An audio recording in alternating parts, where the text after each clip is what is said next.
morning all, I'm Mohan. I would like to extend my sincere thanks to the organizer for giving me this opportunity to share on our research, development and enterprise activities at the university. So at SUTD, which is just across the road, we are very happy to host, if you are interested to make a visit to the university. Myself and my research team focuses on a very special type of robots, which has huge potential for application in the construction industry. And it gives us huge enthusiasm to share our robots and developments here. So the specific type of robots that I develop at SUTD are reconfigurable in nature. It's not complicated. It's just like Optimus Prime and Bumblebee from the movie Transformer. The robots can change from one form to another to take on challenges that are dull, dirty and dangerous. The robots that we develop do not fight battles, but they do jobs that are ergonomically difficult, targeting productivity improvement and safety improvements in cleaning, in pest control, inspection, maintenance type of missions. So we have a wide variety of robots. So I will provide an insight into a small set of robotic use cases that we are developing. The first platform is H-Tetro. It's a cleaning robot, but with a transforming property. The inspiration for the robot is from Tetris, the brick game that we all know. And it's not just for fun. The robots significantly enhances the performance of the cleaning when it comes to autonomous deployment.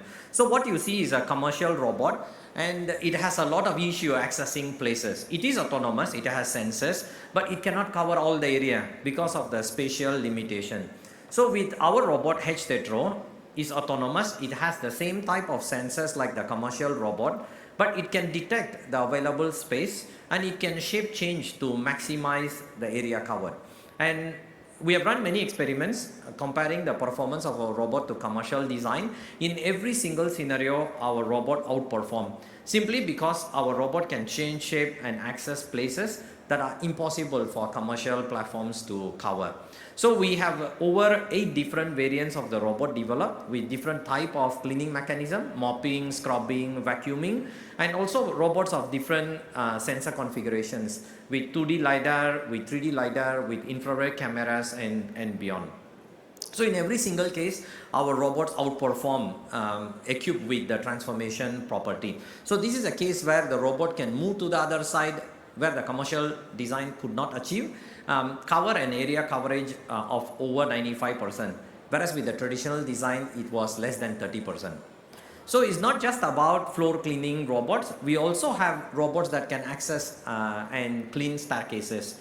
So this is our S-Tetro class of robot, which can detect staircase, classify them into 10 different types, generate control primitives to climb and clean staircases.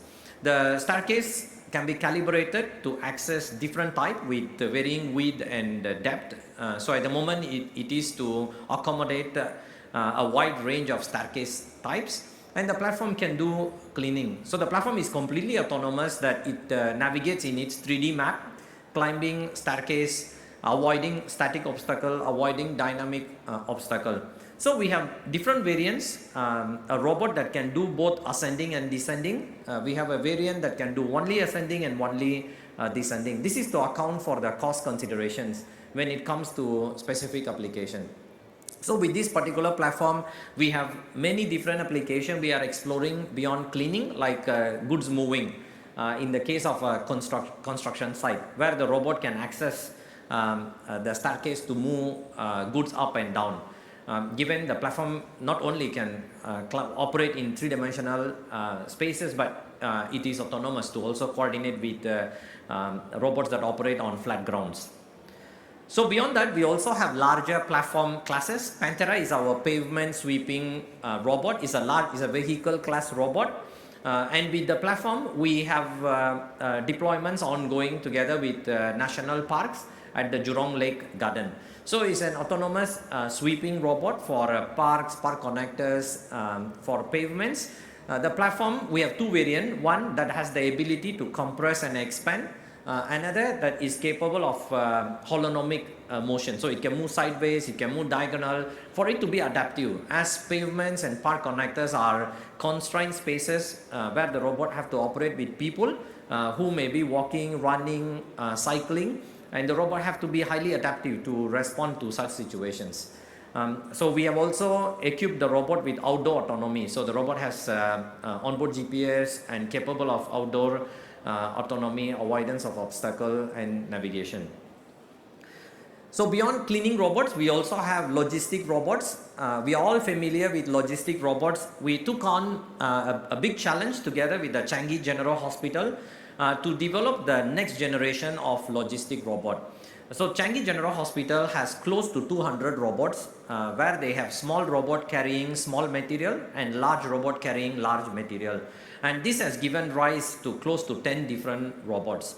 So we took on this challenge of developing a cellular type robot, which is similar to a Lego brick, where when small materials has to be handled, one robot can be utilized. When large material has to be handled, one can combine two robots together.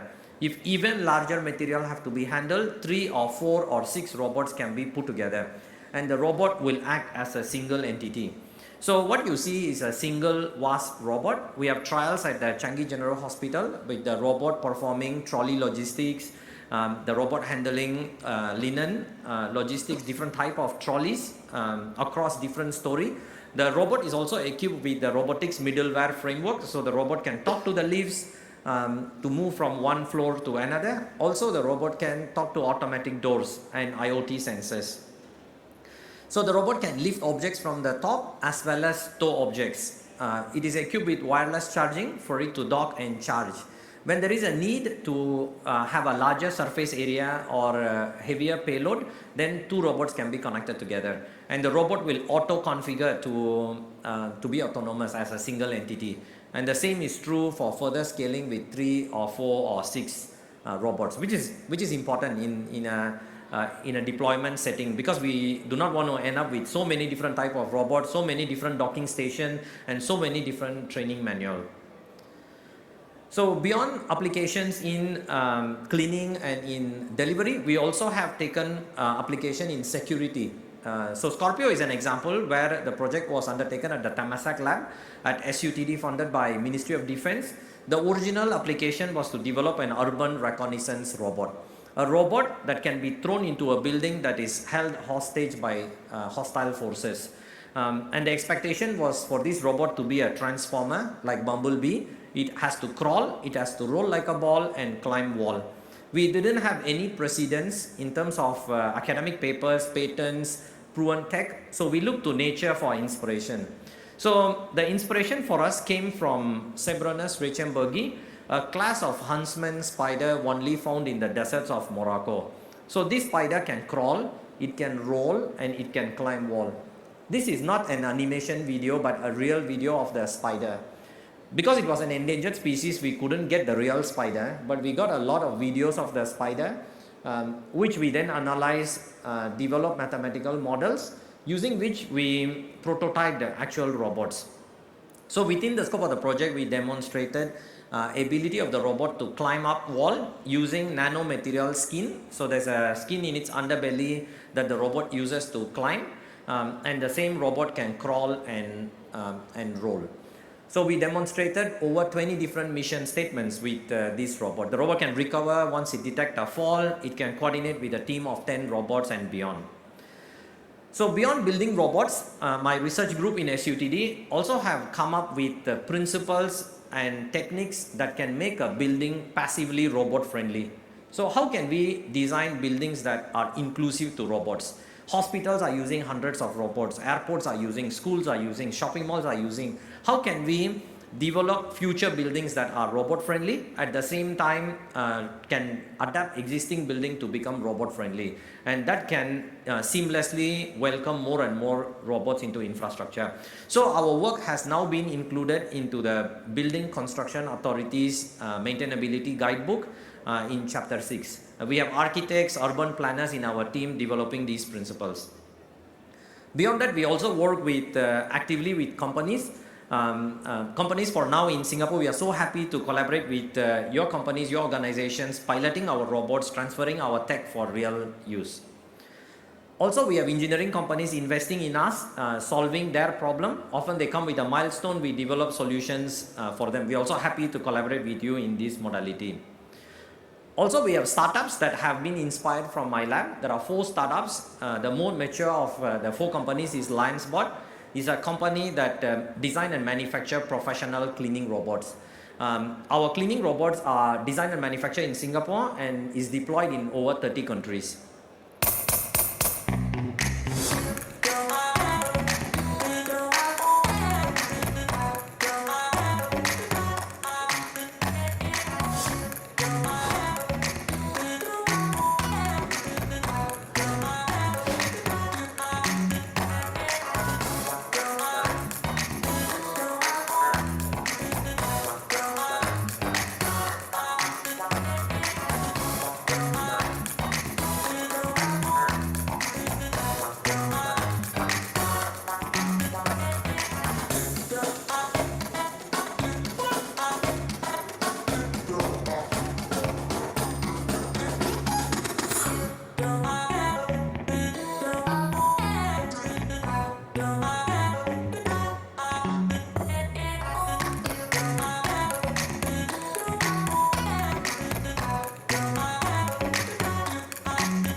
So we have 3 categories of robots. The most popular ones are the R3. So they are deployed in close to 150 schools in Singapore and same in over 30 countries.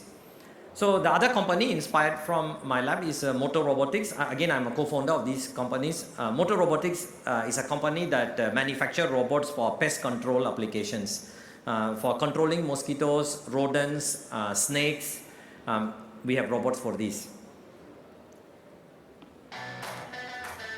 So Motor's Dragonfly class of robots attract mosquito and trap them. They can be deployed for up to 14 hours of continuous operation.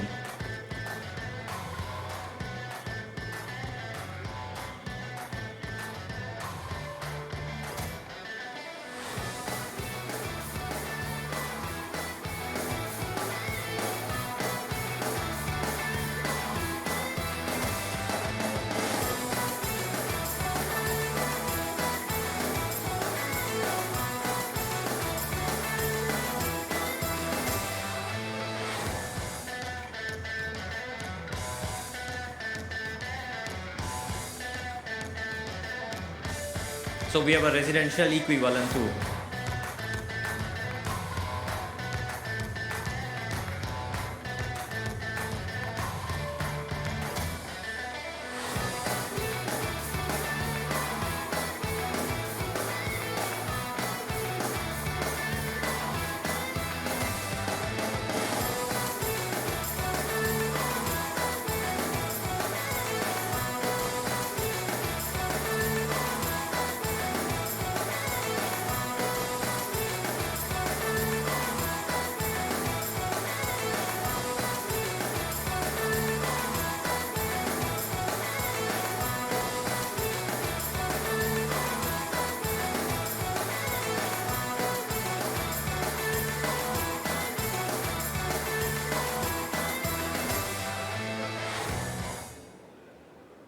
So the third company is Oceania Robotics.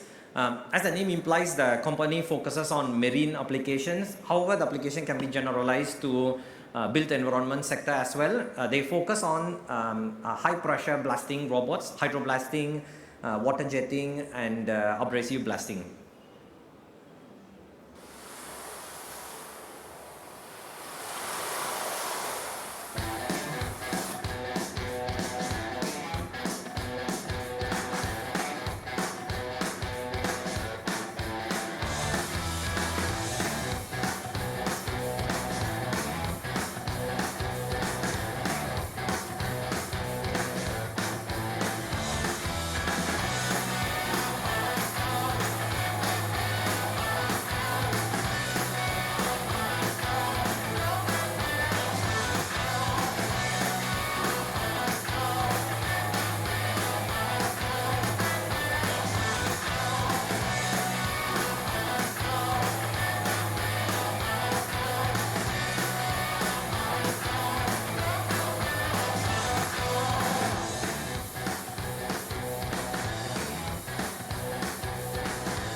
So for robotics and AI, one big enabler is going to be people, right? So everything happens with brilliant people devising and designing new robots and AI approaches. So our latest startup, Vifa Robotics, focuses on educational robots and AI toolset that will empower future generation of designers.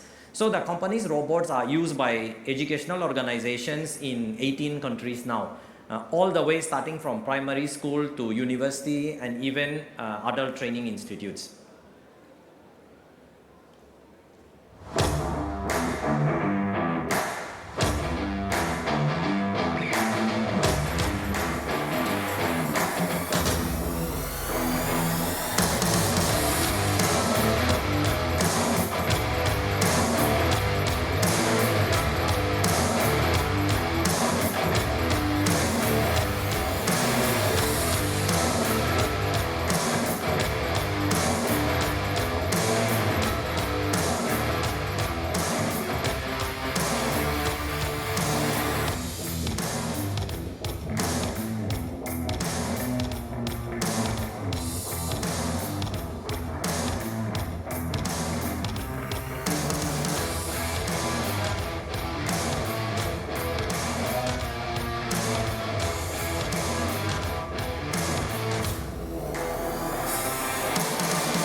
So we are very happy to leverage on our outcomes to collaborate with you in possible and potential scope of interest and synergy. Thanks again to the organizer. Thank you all.